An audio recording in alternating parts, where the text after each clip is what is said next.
সাহিত্যে যে চিন্তাগুলো বিকশিত হয় বা যে চিন্তাগুলো পোর্ট্রে করে সাহিত্য, সেই চিন্তাগুলো আসলে কীভাবে তৈরি হয়, বা আমরা যেটাকে জ্ঞান বলে আদতে জানি, সেই জ্ঞানটা আসলে সাহিত্যে কীভাবে পুশিন হয়। আমরা অনেকে ইডিওলজি বলে জানি, কালচারাল হেজিমনে নানাভাবে এটা কয়েন করা হয়েছে বিভিন্ন জায়গায়, apparatus and everything. So this is very difficult আর কি, মানে শুনতে খুব ভালো লাগে বাট বোঝা একটু ডিফিকাল্ট। ঠিক আছে, কোনো লিটারেচারই আসলে একটা ইডিওলজির বাইরে কাজ করে না, তার একটা উদ্দেশ্য আছে, মোটিভস আছে, যার কারণে সেটা টাকা দিয়ে একাডেমিতে পড়ানো হয় বা বইটাকে ক্লাসিক মর্যাদা দেওয়া হয়। ঠিক আছে, আমরা শুনি না এটা হচ্ছে ক্লাসিক বই, ঠিক আছে, তো এত বই আছে তো ওই বইটাকে কেন ক্লাসিক দেওয়া হলো, তাই না?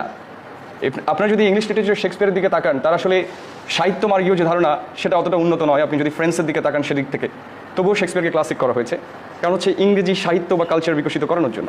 লাইক দ্যাট আসলে এই বিষয়গুলো নিয়ে আমরা মূলত আজকের আলোচনায় আমরা ডিসকাস করব। তো ফার্স্ট অফ অল আমরা কথা বলবো যে আসলে জ্ঞান কীভাবে আসছে, বা আমরা জ্ঞান বলতে কী বুঝি, এটা একটা ধারণা। এটা সবচেয়ে ভালো ধারণা আছে হচ্ছে আমরা বাইবেল থেকে নিতে পারি, যেহেতু আমরা সবাই এখানে অ্যাব্রাহামিক রিলিজিয়নের, আই মিন খ্রিস্টান, ইহুদি, মুসলিম সবগুলো তো অ্যাব্রাহামিক রিলিজিয়ন, ইব্রাহিমের সন্তানদের রিলিজিয়ন। সো এখান থেকে আমরা রেফারেন্স নিতে পারি to get the idea of it. তো ফার্স্ট অফ অল আপনারা অনেকেই প্যারাডাইস লস্ট পড়েছেন, যেহেতু আমি তাত্ত্বিক নই, থিওলজির লোক নই, এই জন্য আমি লিটারেচার থেকে রেফারেন্স দিব। মিল্টনের প্যারাডাইস লস্ট পড়েছেন, ঠিক আছে। পৃথিবীতে অনেকেই মনে করে যে ধরেন আমি একটা ভুল করলাম, তো মানুষ বলে সবই তো স্রষ্টার ইচ্ছাতেই হয়, তো আমি ভুল করলে দায়টা তো স্রষ্টার উপরেই যাবে। এরকম অনেক দাবি আমি দেখেছি, ইউটিউবেও আসে, অনেক ইন্টারন্যাশনাল স্কলারও এই ধরনের কথাবার্তা বলেন। তো এটার একটা খুব ভালো এক্সাম্পল প্যারাডাইস লস্টে দিয়েছেন মিল্টন, উনি বাইবেল থেকে নিয়েছেন। মানে আদম অ্যান্ড ইভ, আপনার ঘটনাটা জানেন, প্যারাডাইস থেকে যখন তাদের বের করে দেওয়া হয়, এই ঘটনাটার ভিতরেই জ্ঞান জিনিসটা আছে। কিভাবে? স্রষ্টা হচ্ছে মানুষকে আসলে রাইট অ্যান্ড রং, এই দুইটা জিনিস মানুষের ভেতরে ইনেট দিয়েছেন। কিভাবে? যখন তারা ভুলটা করলো, ভুলটা ওইখানে যখন হলো, তখন তারা স্রষ্টার কাছে ক্ষমা চেয়েছিল। আপনারা অনেকেই কিশোর সংশোধনাগার জিনিসটা জানেন, বাংলাদেশেও আছে।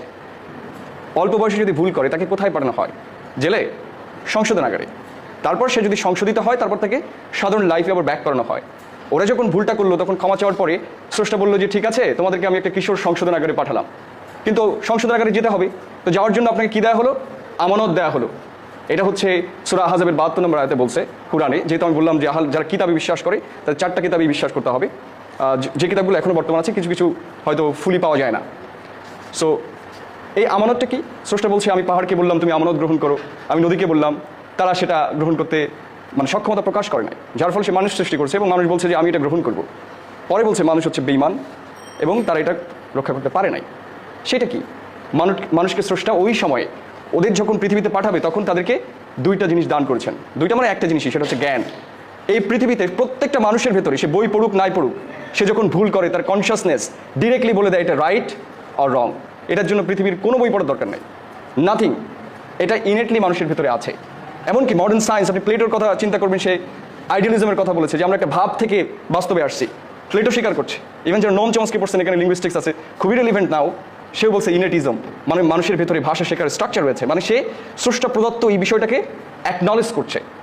তার মানে আমরা যে জ্ঞানের বাইনারিতে হাজির হচ্ছি, is it right or wrong, এটার জন্য আসলে পৃথিবীতে কোনো বই পড়ার আসলে দরকার নাই, মানুষের ভেতরে এটা অটোমেটিক্যালি আছে এবং ওইখান থেকে আসলে মানুষের ভেতরে জ্ঞান জিনিসটা চলে আসছে।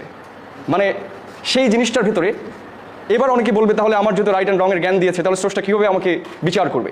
স্রষ্টা বলছে আমি তোমাকে রাইট অ্যান্ড রং দুটাই দিলাম, কিন্তু তোমাকে আরেকটা জিনিস আমি দিয়েছি, সেটা হচ্ছে উইল। তোমাকে আমি ফ্রি ইচ্ছা দিয়েছি যে whether you will obey or not, এটা তোমার হাতে থাকবে। কিশোর সংশোধনাগারের পরে যদি আপনি আবারও ভুল করেন, তাহলে এবার কি আপনার কিশোর সংশোধনাগারে পাঠাবে? সোজা জেল। সো আমরা যেখান থেকে পাচ্ছি যে আমাদের জাহান্নামে যাবে, অনেকে বলে না, এই কনসেপ্টটা সব ধর্মই প্রায় আছে। কীভাবে আসলো? কারণ হচ্ছে আমরা আসলে হেভেনেই ছিলাম, তাই না? সো আমরা ওটাতেই ফেরত যাবো, যেটাকে আমরা জান্নাত বলছি, কারণ আমাদের সৃষ্টি করে ওখানে রাখা হয়েছিল।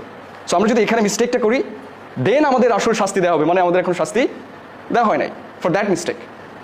তার মানে জ্ঞান কিন্তু আমাদের প্রত্যেকের ভেতরে, আপনি ধর্মের দিক থেকে চিন্তা করেন আর মেটা ন্যারেটিভের কারণে পৃথিবীতে আসলে মূল জায়গাটা একটা জায়গায় দাঁড়ায় আছে। মানে একটা গল্পই তো ছিল আদম এন্ড ইভের, তাই না? ওখান থেকে প্রত্যেকেই আমরা চলে আসছি, ফলে ওই জ্ঞানটা কিন্তু আমরা সঞ্চারিত হিসেবে পেয়েছি।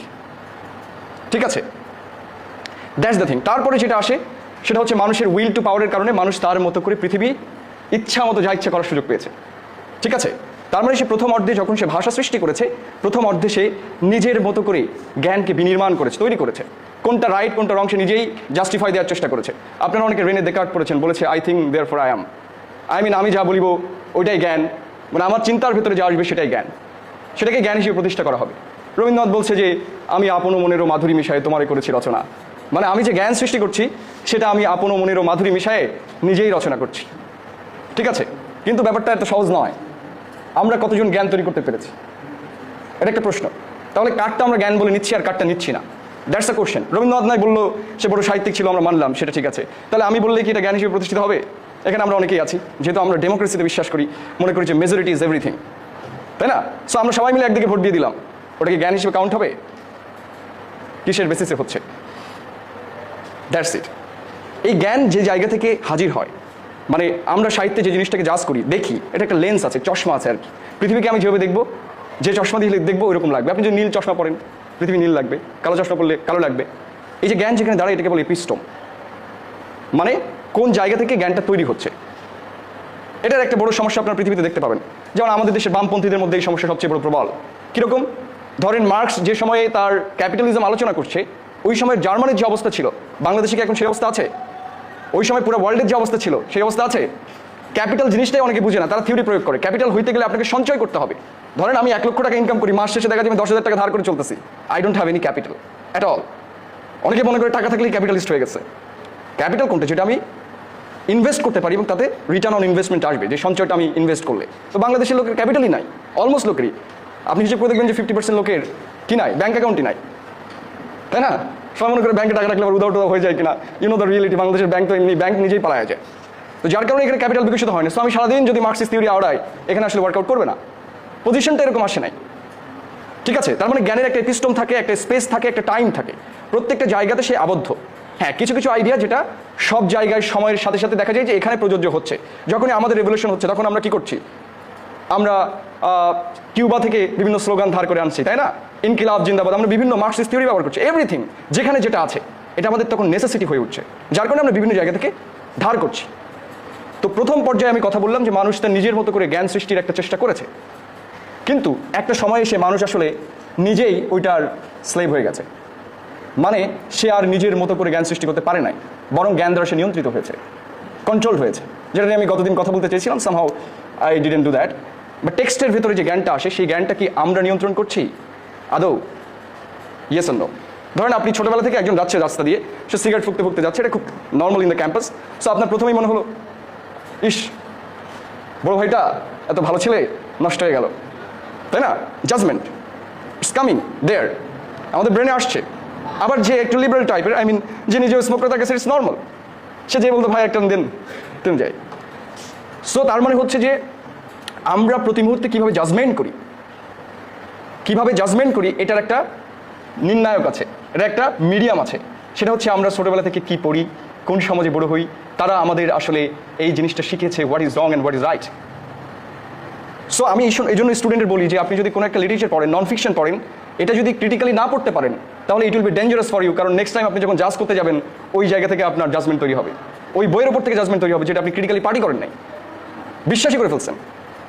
ধর্মগ্রন্থ বাদ দিয়ে যে গ্রন্থ মানুষের আছে, প্রত্যেকটা ত্রুটি আছে। সো আমরা ওটা একদম বিশ্বাসই করি না, বই লেখা আছে সুতরাং এটাই হবে, পৃথিবীতে এটাই করতে হবে। তার মানে আমরা যদি ক্রিটিক্যালি এই জিনিসটা না দেখতে পারি যে আসলে এই কনস্ট্রাকশন কীভাবে হচ্ছে, আমি যে ভাবছি যে এই জিনিসটা খারাপ, আমি কেন ভাবছি, that's the question, that's the thought in literature. মানে ওইটা পুশ করা হয়েছে আপনার ভেতরে, যেটা আপনি এখন রিপ্রোডিউস করছেন। Are you clear? এই জিনিসটা আরও ক্লিয়ারলি বোঝা যাবে যে হোয়াট ইজ মিডল ক্লাস। আমরা বলি যে আমরা খুব ভালো শব্দ দিয়ে বলি, মিডল ক্লাসের বাংলা কি? মধ্যবিত্ত, খুব সুন্দর শব্দ। কিন্তু শেয়ার মার্কেটে এটাকে কী বলে? ব্রোকার। বাংলায় কি বলে তাহলে? কিসের দালাল? মানে জ্ঞান একজনরা আসলে তৈরি করে, এটা আমি একটু পরে উদাহরণ দিব যে কীভাবে জিনিসটা তৈরি হচ্ছে। জ্ঞান একটা গ্রুপ তৈরি করে, এবং আমার জ্ঞানটা যেহেতু রিপ্রোডিউস করা দরকার। ধরেন আমি একজন বিজনেসম্যান, তো আমার একটা জুতা আমি তৈরি করি যেটার মূল্য 50 টাকা, এটা বিক্রি করবো কার কাছে? যারা গরিব শ্রেণী তাদের কাছে। এই গরিব ওই গরিব না, কিন্তু অর্থনৈতিক গরিব, ঠিক আছে? গরিব অনেক রকম হতে পারে, মনের গরিবও হতে পারে। সো অর্থনৈতিক গরিবের কাছে বিক্রি করবো, কিন্তু আমার জায়গা থেকে তো আমি ওর কাছে যাইতে পারবো না। So I need to hire somebody, যে ওই গরিব, সে আমার এই জিনিসটা ওর কাছে সেল করবে। তাহলে আমি কী করবো? ঠিক আছে, আমাকে বিজনেস স্টাডিজ বানাইতে হবে, মানে আমার যে বিজনেস থিওরি আছে ওকে বুঝাইলাম, ও কী করবে? গরিবের কাছ থেকে প্রোডাক্ট এনে আমার কাছে দিবে, আমি কিছু কমিশন তাকে দিব। This is the middle class. এই পৃথিবীতে যত রকম রেভলিউশন, যত রকম ঝামেলা মানে সাস্টেইন করছে, ফ্যাসিজম, এটার একমাত্র প্রতিবই মিডল ক্লাস, যাদেরকে আপনি বলেন সিভিল সোসাইটি। কারণ ওপর ক্লাস ভেঙে গেলে লস কাদের হবে? জ্ঞানের ক্ষেত্রে ব্যাপারটা তাই। মার্কস বলছে যে আমরা আসলে আমার আপনের মনেরও মাধুরী মিশায় সব কিছু রচনা করি না, বরং আমরা সমাজের ভেতর থেকেই শিখি যে আমরা কীভাবে পৃথিবীকে দেখব। ঠিক আছে, মানে আমার চিন্তাটাকে আসলে নিয়মিত কন্ট্রোল করা হচ্ছে, কারণ টেক্সট বইয়ের উপর আমার হাত নাই। আপনার বারবার বলেন যে ইতিহাস ভুল পড়ানো হচ্ছে, তাহলে রিয়েল ইতিহাস কোথায়? তাই না? কিছুদিন আগে ভাইরাল হলো যে আমাদেরকে সব ভুল পড়ানো হয়েছে, তাহলে সত্যটা কোথায়? তার মানে আমরা যে চিন্তাটা করছি সেই চিন্তা সাহিত্যের ভেতরে একটা ডমিনেন্ট গ্রুপ নির্ধারণ করছে যে তাদের কি পড়ানো হবে, এবং আমরা সেটাই করছি। এবং আমরা যখন দ্বিতীয়বার চিন্তা করছি ওই বিষয়ে, তখন তাদের মতো করেই চিন্তা করছি আসলে। মানে ওই চিন্তাটা আমার আর থাকছে না, কিন্তু প্রতি মুহূর্তে আমরা ভাবছি আমরা স্বাধীন, প্রতি মুহূর্তে ভাবছি যে আমরা সবাই স্বতন্ত্র, উই আর ইন্ডিভিজুয়াল। সো আমি বলেছিলাম যে ইন্ডিভিজুয়াল বলে আসলে মডার্ন ওয়ার্ল্ডে কিছুই নাই, প্রত্যেকেই আসলে ইন্ডিভিজুয়ালিটি শেষ করে ফেলছে। তাহলে আমাদের সাহিত্যে যে চিন্তাটা বিকশিত হয় সে চিন্তার একটা মোটিভ থাকে, কোন সোশ্যাল গ্রুপ থেকে এটা আসছে সেটা খুব গুরুত্বপূর্ণ। এই জন্য দেখবেন যে ওয়েস্টার্ন হেমিস্ফিয়ারের যে কোনো নলেজের সাথে ইসলামিক হেমিস্ফিয়ারের নলেজ কন্ট্রাডিক্ট করে, ওয়েস্টার্ন ফিলোসফির সাথে ইস্টার্ন ফিলোসফি মানে খুবই সাংঘর্ষিক পজিশনে চলে যায়, because from different class of people এটা আসছে। শুধু তাই নয়, মানে 19 শতকের শুরুর দিকে যখন 19-12 শতকের যখন আমরা এনলাইটমেন্ট প্রজেক্টের কথা শুনেছি, আলোকিত মানুষ চাই, আমাদের বিভিন্ন জায়গায় লেখা আছে আলোকিত হইতে হবে, এডুকেশন ইজ এনলাইটেনিং, ধাবিতেও আছে শিক্ষায় আলো, তাই না? লোগোতে আছে, এটা বললে আবার কিন্তু আমার অসুবিধা হইতে পারে। তো এই এনলাইটেনিং জিনিসটা আসলে কি? নিশ্চয় বললো দি গড ইজ ডেড, যে স্রষ্টা নাই, মারা গেছে। Here I will talk about paradigm shifting. আপনারা রেভলিউশন শব্দ অনেক বেশি শুনেছেন এই রিসেন্ট টাইমে। আমরা একটা বিপ্লব ঘটিয়েছি, পৃথিবীতে বহু বিপ্লব হয়েছে এবং প্রত্যেকটা বিপ্লবে 1/3 অফ দ্য পপুলেশন মারা গেছে। আপনারা রাশিয়ান রেভলিউশনে যদি দেখেন, দেখবেন যে প্রায় 1.5 কোটির বেশি মানুষ মারা গেছে। ওদের জনসংখ্যা আমাদের চেয়ে কম, তখন মানে 8 কোটির কাছাকাছি ছিল। তো 8 কোটিতে 1 কোটি মারা যাবে মানে চিন্তা করেন, ঢাকা শহরে সবাই দিলে পুরো শহরটাই রক্তে ছেয়ে যাবে। This is revolution. সো জ্ঞানের একটা এপিস্টম আছে, আমি যেটা বললাম। তো আমরা এটাকে বলি প্যারাডাইম শিফটিং। আমরা একটা সময় শুনেছি না যে সূর্য পৃথিবীকে কেন্দ্র করে ঘোরে এবং পৃথিবী সূর্যকে কেন্দ্র করে ঘোরে, উল্টে গেল ব্যাপারটা। আগে ছিল সূর্য পৃথিবীকে কেন্দ্র করে ঘুরতো, পরে আমরা বললাম না, পৃথিবী সূর্যকে কেন্দ্র করে ঘোরে, তার মানে কেন্দ্রের বদল হলো, তাই না? Centre change. তো এটার একটা ক্লাসিক এক্সাম্পল আছে। দেখেন 18 শতক পর্যন্ত আপনি যদি নারীদের কথা চিন্তা করেন, পৃথিবীতে নারী লেখক খুবই কম ছিল। তো যা কিছু লেখা হয়েছে নারীদের, পুরুষরা তো ইচ্ছা মতো লিখছে একেবারে। হ্যাঁ, মানে নজরুলের ভেতরে আছে যে নারী হচ্ছে পেছন থেকে সাহস দিয়েছে, কিন্তু যুদ্ধ করেন। That's the difference. I mean আলোচনার বিষয় আসলে কি আসে। তো কি হলো, যখন নারীরা লেখা শুরু করলো, পুরুষরা এতদিন কিন্তু নারীদের সাবজুগেট করার জন্য এগুলো ব্যবহার করছে, যে তারা এমন তারা এমন। এগুলো হচ্ছে প্রজেকশন। প্রজেকশন কীরকম? বাংলাদেশে যেমন আছে লালন, ধরেন আমি বামদের কথা চিন্তা করি, বামরা গোসল করে না, এই যে প্রজেকশন, এটা রিয়েলিটিতে আপনি কখনো দেখছেন? বামদের মধ্যে অনেক ইন্টেলেকচুয়াল ছেলেবেলা আছে ঢাকা ভার্সিটি, আপনারা জানেন অনেক ডিপার্টমেন্টে, কিন্তু আমরা তাদেরকে একটা প্রোটোটাইপ তৈরি করেছি যেটা সে রিয়েলি না, বাট আমরা সেটা দেখাচ্ছি। সো আমরা প্রজেক্ট করে ফেলেছি। মাঝখানে একটা মুভি তৈরি করা হয়েছিল ভারতে, মেয়ে চেঞ্জ হয়ে যায়, বিয়ের মেয়ে, আপনারা দেখছেন কি জানেন? হ্যাঁ, লেডিস। এটা নিয়ে ব্যাপক সমালোচনা হয়েছে, কারণ যারা মুভিটা তৈরি করছে তার গ্রামীণ জীবন সম্পর্কে কোনো আইডিয়াই নাই, সে ওখানে যাই নাই, বাট মুভিটা তৈরি করছে তার ইমাজিনেশন দ্বারা, মনে করছে যে গ্রামের মানুষ এরকম। আপনারা এটা দেখবেন শুধুমাত্র লিটারেচার না, এটা হিস্ট্রিতেও দেখবেন। এখানে বসে বসে হিস্ট্রি লিখে দিচ্ছে, গ্রামের হিস্ট্রি, মানে বিরাট কাহিনী করছে। ব্রিটিশরাও এটাই করছে, তারা বাড়ি বসে বসে বাঙালিদের হিস্ট্রি লিখছে যে বাঙালি হচ্ছে এরকম, অমুকরা সেরকম, আরবের লোক এরকম, স্যাভেজ অ্যান্ড এভরিথিং। এতে কি হয়েছে? সাবজুগেট করা গেছে। কারণ আপনি যদি জ্ঞানতাত্ত্বিকভাবে জানেনি যে ওরা খারাপ, তাহলে দায়িত্ব কি আমার? ওদের ভালো করা। তো আগে আপনাকে এস্টাবলিশ করতে হবে কোথায়? ন্যারেটিভের ভেতরে। আমরা যেটাকে বলছি কথার ভেতরে মাইনার জিনিসটা আনতে হবে যে এরা খারাপ। কাউকে সাবজুগেট করতে গেলে ফার্স্ট থিং হচ্ছে ন্যারেটিভ প্রতিষ্ঠা করতে হবে যে এরা খারাপ, এদেরকে ঠিক করতে হবে। ঠিক করার দায়িত্ব কাদের? আমাদের, যারা আমরা এই জ্ঞান চর্চার ভেতরে আছি। সো আমরা এই জন্য বিভিন্ন বিপ্লবে চলে যাই, এর মারতে হবে, ওর মারতে হবে, মব জাস্টিস করতেছি, নিজের হাতে আইন তুলে নিয়ে বিরাট কাহিনী করতেছি, বিকজ আমরা মনে করছি যে দিস লায়াবিলিটি টুয়ার্ডস আস, আমাদের উপর লায়াবল হয়ে গেছে। তো নারীরা কী করলো ওই সময়? এই লিটারেচারগুলো সব অ্যানালিসিস করে দেখালো, উনি হচ্ছে ওমেন অ্যান্ড জেন্ডার স্টাডিজে ভালো বলতে পারবেন, যে দেখেন আমাদেরকে কী করে সাবজুগেট করা হয়েছে, দিস ইজ প্যাট্রিয়ার্কি। তো যে জিনিস এতদিন নারীদের ডিমিন করতে ব্যবহার করা হতো, নারীদের অস্ত্র হয়ে গেল সেইটাই। তারা এটা অ্যানালিসিস করে দেখালো যে দেখেন পুরা ওয়ার্ল্ড হিস্ট্রিতে আমাদের অবস্থান কোথায় নিয়ে গেছে তারা, আমাদেরকে বারবার ডিমিন করে এই সাবজুগেশন করা হয়েছে। বিপদ কাদের হলো এবার? উল্টে গেল ঘটনা। ঠিক আছে, এটাই হচ্ছে বলা হয় প্যারাডাইম শিফটিং ইন লিটারেচার। যে কোনো থটের ভিতরে এই দুইটা জিনিসই পাবেন। কখনো দেখবেন যে এক পক্ষে চলে যাচ্ছে, প্যারাডাইম শিফট হয়ে আরেক পক্ষে চলে আসছে, but this is not revolution. এটা একটা ক্লাসিক এক্সাম্পল ওই নারীদের দিয়ে দেই। ধরেন নারীবাদ পৃথিবীতে আসলো, নারীদের অধিকার নিয়ে অনেক আলোচনা হলো। থার্ড ওয়েভ আছে, 3টা ওয়েভ ছিল। প্রথমটা রাইট ছিল, যে উইমেন রাইটস এস্টাবলিশ করতে হবে। তো দেখেন আমরা একটা ক্লাসিক এক্সাম্পল পেয়েছি, শেখ হাসিনাকে আমরা দেখেছি, রাইট? পৃথিবীতে বেনিতো মুসলিনি ডিক্টেটর ছিল, তো আমরা মানলাম ঠিক আছে সে পুরুষ মানুষ, প্যাট্রিয়ার্কি, সে ডিক্টেটর করছে, তাহলে নারী এসে কেন ডিক্টেটর হলো? নারীর অধিকার সে তো মমতাময়ী, ফেমিনাইন ট্রেটসগুলোর ভিতরে যদি আমরা দেখি, যদি ওই জিনিস এখন চলে না, এখন পারফরমেন্স এভরিথিং। সো কীভাবে হলো এটা? আমি বলেছি যে প্যারাডাইম শিফটিংয়ে পৃথিবীতে কোনো রেভলিউশন হয় না। ধরেন এই চেয়ারটা, প্রবলেমটা কিন্তু এই চেয়ারে, not in the person. So একজন মেয়ে যখন বললো যে আমি সিও হতে চাই কোম্পানি, ও যে চেয়ারে বসছে ওটা প্যাট্রিয়ার্কিক্যাল চেয়ার, ওর নারীর কিন্তু কোনো দোষ নাই। ও ওখানে গেলে ওর প্রথমে কী জিনিস মনে হবে জানেন? যে আগের যে শাসক ছিল তার চেয়ে যদি আমি দুর্বল প্রমাণিত হই, তাহলে ওর ভেতরে এইটাকে বলে ডাবল কনসিয়াসনেস, পাছে আমি ধরা পড়ি। এটা একটা ক্লাসিক এক্সাম্পল আরও বলি। আমি একবার পশ্চিমবঙ্গে গিয়েছি, বিশ্বভারতী বিশ্ববিদ্যালয়ে। সো ওখানে অনেকদিন ছিলাম। তো এক বাংলাদেশি আছে, সে এখান থেকে মাইগ্রেট করছে, মানে বাঙাল বলে যেটাকে। আপনারা দেখবেন কলকাতার টিভিগুলোতে যারা চিল্লাপাল্লা করে খোঁজ দিয়ে দেখবেন সবগুলোর বাড়ি বাংলাদেশে। কারণ হচ্ছে ওখানকার লোকজন খুবই স্মুথলি কথাবার্তা বলে, আস্তে ধীরে। আপনারা যদি কোনো স্কলার দেখে থাকবেন, দীপেশ অ্যান্ড আদার্স, রণজিৎ গুহ, তাদেরকে দেখলে দেখবেন খুব স্লোলি কথাবার্তা বলে। তো এরা ওখানে গেছে, গিয়ে ওরা প্রমাণ করতে চায় যে ওরা ভারতীয়দের চেয়ে বড় ভারতীয়।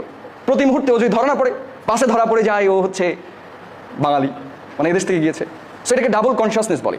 সো আমাদের দেশে এটা খুব কমন যে একটা রাজনৈতিক দলের কর্মী আরেক দলে যোগ দিচ্ছে, গিয়ে ওখানে গিয়ে সে প্রমাণ করতে চায় যে ওদের চেয়ে সে বড় বিপ্লবী। এটা খুব কমন একটা ব্যাপার। This is call double consciousness. So ওই চেয়ারে যখন বসে ওর ভিতরে দ্বৈত সত্তা তৈরি হয়, বারবার তাকে প্রমাণ করতে হয় যে ঠিক আছে আমি নারী, পুরুষের জায়গায় বসছি, আমি পুরুষের চেয়ে বড় পুরুষ। ফলে আরও বেশি সে কী হয়ে ওঠে? হিংস্র হয়ে ওঠে, মানে in a sense of wildness, ওই যে পাওয়ার এক্সারসাইজের ব্যাপারে। যার কারণে আপনারা যদি দেখে থাকেন আমাদের দেশের ক্লাসিক এক্সাম্পল, সে বেনিতো মুসলিনিকে ছাড়া যাওয়ার একটা সুযোগটা ছিল আর কি, আরও বেশি দিন থাকলে, তাই না? So that's the paradigm shifting. মানে এখানে আসলে কোনো চেঞ্জ হয় না, because of the system collapse করে নাই, সিস্টেম সাস্টেইন করছে। যে চেয়ারে বসছে, দ্যাটস দ্য প্রবলেম। এখানে কিন্তু নারীর জয় হয় না, নারীদের অধিকার পায় নাই। কেন পায় নাই? নারীর অধিকার জিনিসটা কেউ বোঝে নাই। আমাদের দেশে অনেক বেশি তাদের সমালোচনা করা হয়, বাট আমাদের প্রত্যেকের টেক্সটে কিন্তু এটা পড়ানো হয়। কারণ আপনি এখন মডার্ন যে কোনো লিটারেচার পড়লে সেখানে ওই জিনিসটা থাকবে, উইমেন রাইটস। আরেকটা কন্ট্রোলিংয়ের কথা আমি বলেছি। তো কি অধিকার তাদের? অধিকার জিনিসটা হচ্ছে পলিটিক্যাল শব্দটার ভেতরে আছে। পলিটিক্স মানে হচ্ছে to be in a dialogue. এটা হচ্ছে গ্রিক শব্দ পোলাইট থেকে এসেছে, পলিটিস আর কি। পোলাইট মানে কি? সভ্য। এই যে সভার সদস্যবৃন্দ, যে সভা কি করবে? আমার উপর যে আইন প্রয়োগ করা হবে সেই আইনে আমার এখতিয়ার আছে কিনা। তার মানে বাংলাদেশে যারা শুধু সংসদ সদস্য হয় তার বাড়ি সবই অ্যাপলিটিক্যাল, কারণ আমার উপর যে আইন চর্চা করা হয় এখানে আমার কোনো হাত নাই। These are political. এই জন্য বাংলা একটা শব্দ আছে, রবীন্দ্রনাথ ব্যবহার করছেন, নারীদেরকে ব্যবহার করতে অবলা। অবলা মানে কি? Those who cannot speak. ওই যে to be in a dialogue, এর উল্টা কিন্তু, যারা কথা বলতে পারে না। কোথায়? যে ডিসিশন তার উপর আরোপ করা হবে সেই ডিসিশনে তার কোনো হাত নাই, এই জন্য তাদেরকে অবলা বলা হতো। সো দেয়ার রাইটস কি? তাদের উপর যে আইন প্রয়োগ করা হবে সেটাতে তাদের সে আছে কিনা, তারা কথা বলতে পেরেছে কিনা। Clear? So that is political.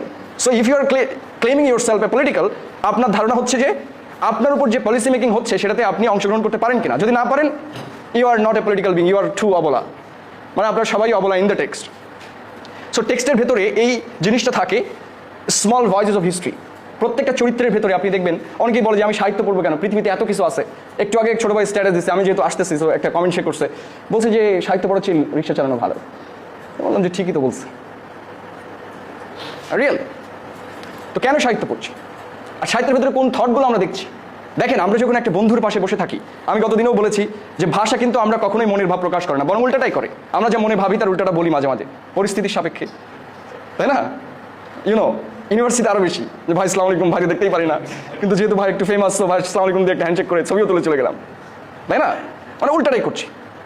তো আমরা আমাদের পাশের বন্ধুকে কি বুঝতে পারি? কারণ ও ভাষার মাধ্যমে যতটুকু বলবে আমরা ততটুকুই বুঝবো। সেটা উল্টাও বলতে পারে, বিপ্রতীক। মানে রবীন্দ্রনাথের সুভাষিনীর মতো, গল্পের শেষে যে দেখা যায় মেয়ে কথাই বলতে পারে না, নাম দিচ্ছে সুভাষিনী। তো ল্যাঙ্গুয়েজ এই উল্টা আর কি, উল্টা হইতেই পারে।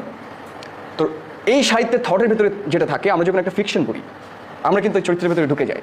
দেখবেন ও একই সাথে কি চিন্তা করছে, অ্যাকশন অ্যান্ড ওয়ার্ডস, এই দুইটাই সাহিত্যে দেখানো হয়।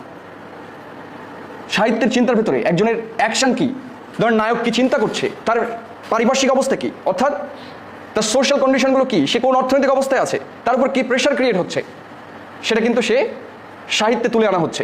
ফলে আপনি যখন সাহিত্য পাঠ করছেন, you are actually understanding a man, you are actually understanding a woman, really you are understanding. কারণ আপনি আপনার পাশের বন্ধুকে বুঝতে পারবেন না। তো এটার একটা সুবিধা কি? দেখেন, আমরা সাহিত্যে যে ভাষা ব্যবহার করি সেটা পৃথিবীর বাইরে থেকে আসে না, আমাদের সোশ্যাল ডিসকোর্সের ভিতরে, আমরা ক্লাসে আড্ডা মারি যেগুলো দিয়ে, সেই সব শব্দ সেখানে ব্যবহার করা হয়। তখনই আপনি এইটুকু সেন্স করতে পারবেন ওর শব্দগুলো শুনে যে আসলে কোন সোশ্যাল কন্ডিশনে আছে। সেই জন্য সাইকোলজির উদ্ভব হয়েছে লিটারেচার থেকে, লিটারেচার অ্যানালিসিস মাধ্যমে প্রত্যেকটা ক্যারেক্টার অ্যানালিসিস করা হয়েছে যে আসলে বাস্তবে কি বলে, কিন্তু রিয়েলিটিতে ওর কী হচ্ছে। এই দুইটা আপনি ডিফারেন্সিয়েট করতে পারছেন। তার মানে সাহিত্যের প্রত্যেকটা চরিত্রের ভেতরে আসলে তার সময়ের ছাপ থাকে। আমি বললাম না, কেন একটা সাহিত্য, ধরেন আমাদের দেশে একটা ফ্যাসিজম চলছে, আমাদের দেশে সাহিত্য কীরকম হবে বলেন তো? রোম্যান্টিক সাহিত্য হবে। কেন?